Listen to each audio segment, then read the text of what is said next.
how to make the scientific method more scientific. Hi there, everyone. I'm Jeff, and this is Plain English, where we help you upgrade your English with stories about current events and trending topics. In each episode, I share a story about what's going on in the world, and I also show you how to use a common English expression. On today's story, fraud in science. When I was a kid, I learned the scientific method. The scientific method has been in use since the 1600s when science was first formalized. The scientific method is 7 steps.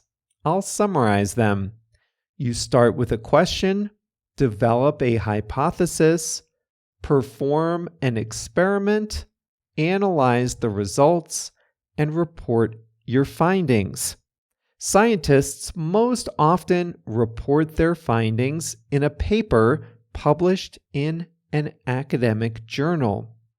But all this relies on the ethics of the scientist, and as we'll learn today, that's not something that we can always take for granted. This is the first part of a 2-part story.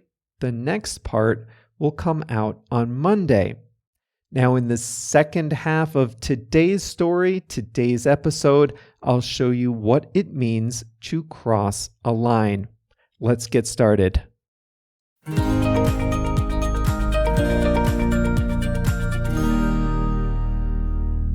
Academic journals are like the gatekeepers of science.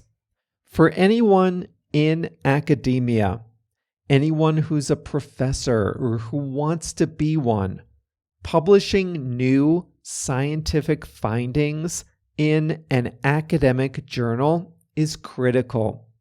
And it's not just hard sciences like chemistry, medicine, and biology. The same is true for history, psychology, economics, and others. In fact, there's a saying in English, publish or perish. That means if you're in academia, you need to continue to publish a lot of findings or you'll perish. Your career won't go anywhere. So there's a lot of pressure for academics to publish a lot of findings. Now, that would be great if all the professors, PhD students, and aspiring academics were producing useful findings, things that would add to humanity's body of knowledge. But that's not always what happens. Often, authors submit papers that are irrelevant, badly interpreted, or outright falsified. There are some protections to prevent this. The most prestigious journals are peer-reviewed. That means that a group of experts in the field reviews all papers accepted for publication. The reviewers might look at the data. They might make methodological critiques.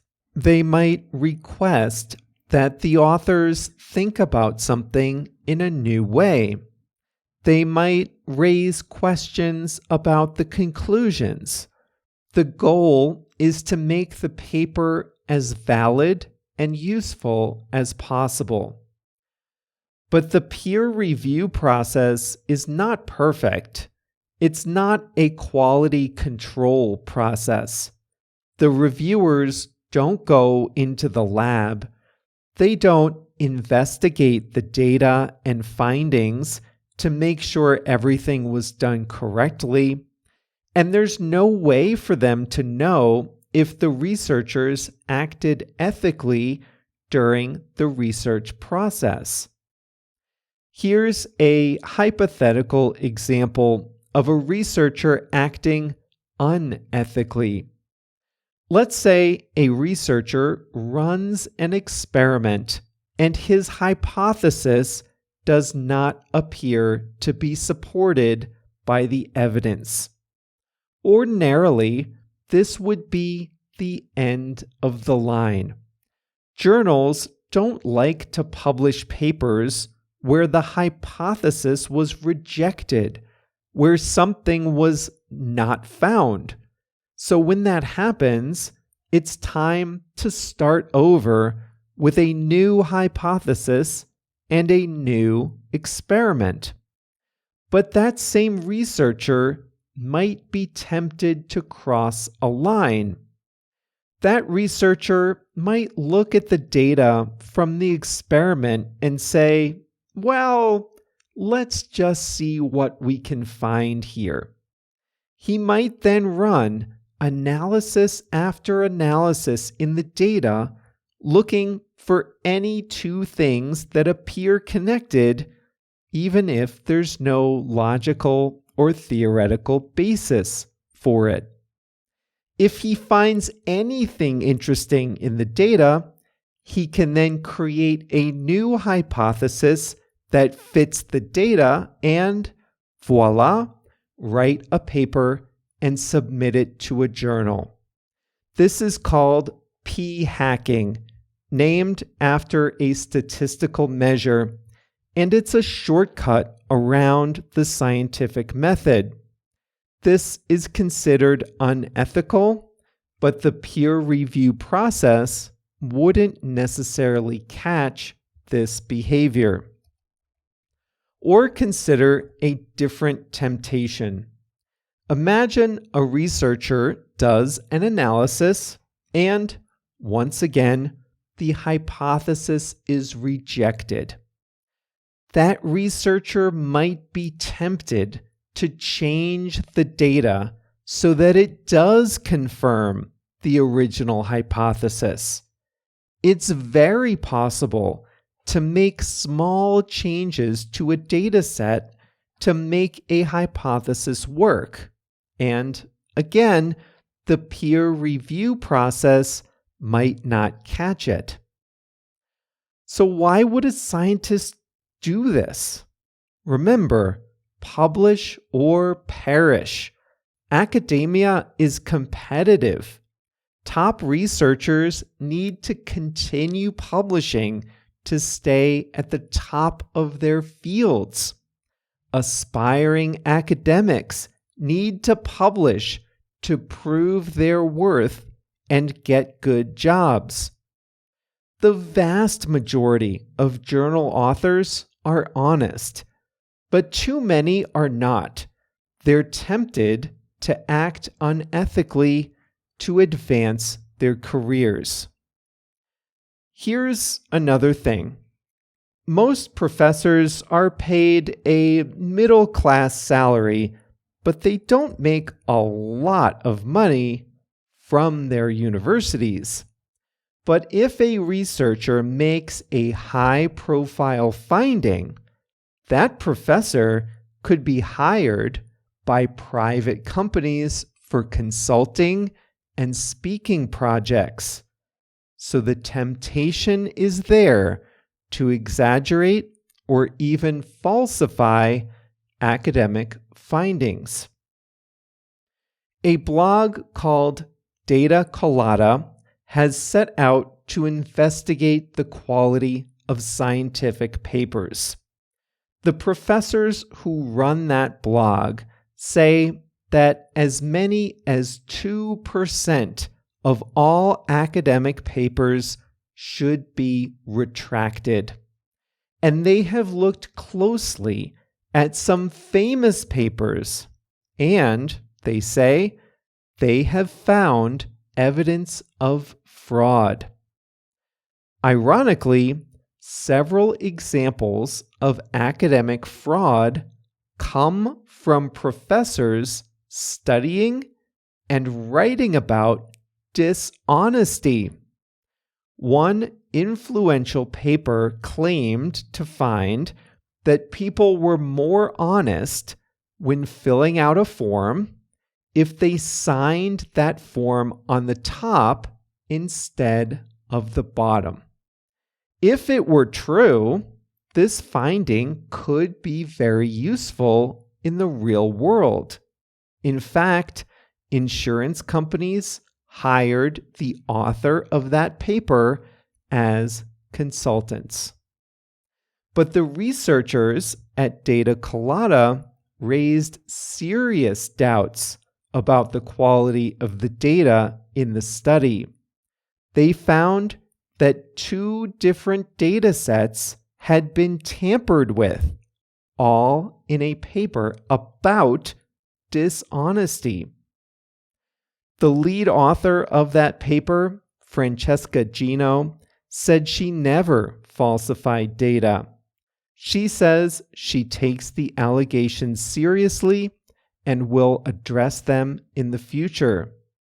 She has been put on leave while her employer, Harvard University, investigates.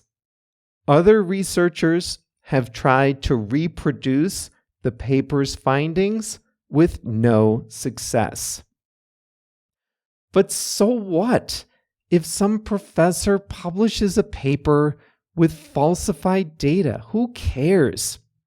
Well, this is important because people often change their behavior based on what's reported in academic journals.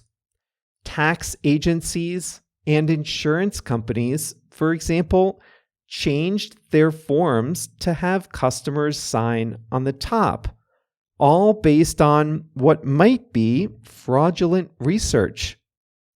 Other researchers might try to build on this knowledge by designing an even more complex experiment, but they'd be wasting their time if the first paper was fraudulent. Now, wasting time and money is bad, but what about studies of prescription drugs or medical procedures? The journal Nature published an article that suggests that up to a quarter of clinical trials are problematic or entirely made up. That can have real-world consequences to patients' health. Just a few weeks ago, Harvard Medical School launched an investigation into several papers produced by its research hospital. Independent analysts found what they said were Photoshop copy and paste falsifications in the images used in medical research papers. Now, though, there's a new idea that can help correct the incentives and improve the quality of research. We'll talk about that in our next story, number 650, which comes out on Monday, February 19th.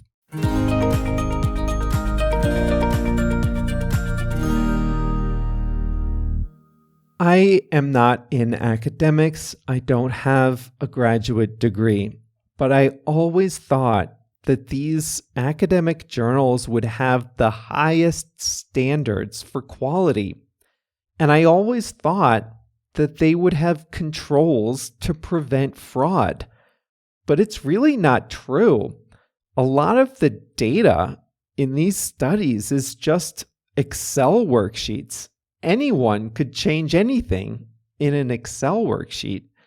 And how can Photoshop copy and paste errors make it into prestigious medical journals when the authors are at a hospital associated with Harvard University? I just always thought there were higher standards and more controls for things like this. Anyway, remember to come back on Monday because there's a good idea to improve the quality of scientific papers.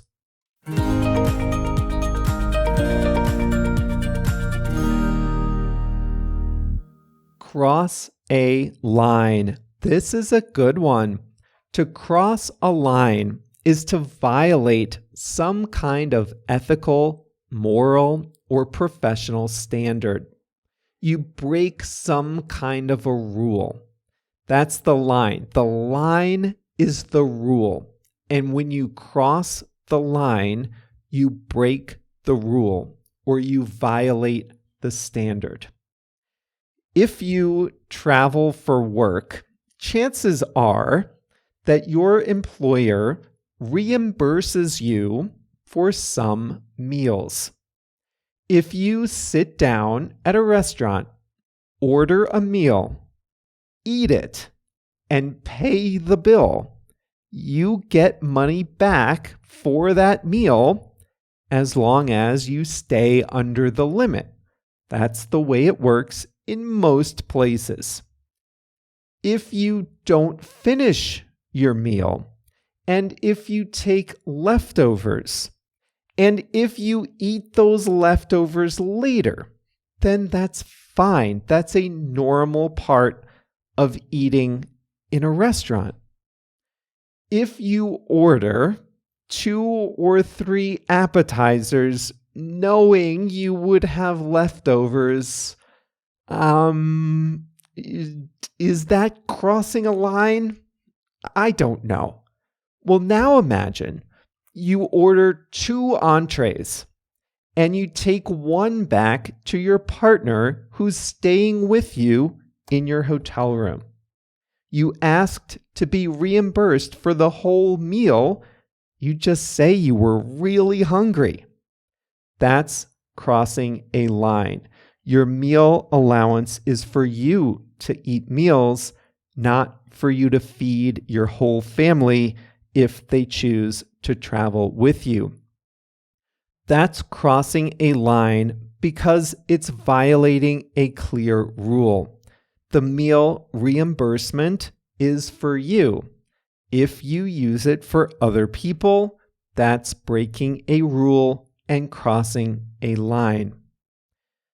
If you work in an office and take a pen home and use it at home, that's not a big deal. But if you routinely take reams of copy paper and put it in your printer at home, that's crossing a line. That's violating a rule. Scientists run a lot of experiments. They develop a hypothesis, run the experiment, and they see if their hypothesis is supported. If it's supported, they can write up their findings and submit them to a prestigious journal. If the hypothesis is not supported, tough luck. They have to start over. But sometimes scientists are tempted to cross a line. They may have invested a lot of time in a research project. They may really believe deep down in their hearts that their hypothesis must be true. And if the data or the experiment doesn't support the hypothesis, well, then something must be wrong with the data. It's so easy to look at that data and say, wow, this would look a lot better if I just made these really small changes. But if you tamper with the data, then that's crossing a line. That's violating a professional or ethical standard. Professional athletes are always looking for an edge. They have special diets, they take supplements, they have special routines. Many have sleep coaches and psychologists. All this is legal, but some are tempted to cross a line and take performance-enhancing drugs that may be either illegal or banned by the sport. Taking a banned drug is crossing a line. It's violating a professional standard. Journalists sometimes quote anonymous sources. They sometimes use quotes from everyday people, non-famous people, in their stories. But sometimes the story would be so much more compelling if the sources had said different things. Most journalists are honest, but a small number of journalists have crossed a line and made up quotes from anonymous sources, all to make their own stories look better. That's crossing a line. Violating trust can be a form of crossing a line, looking into someone's cell phone without their permission, listening to a private conversation, logging into an account without the owner's permission. That's all crossing a line, violating an ethical standard.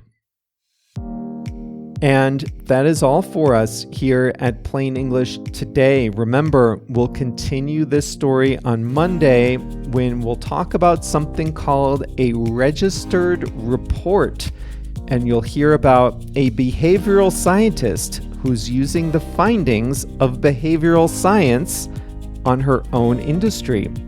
This was lesson 649, so JR has uploaded the full transcript and exercises to plainenglish.com/649. Check it out, and don't forget to listen again on Monday. See you then.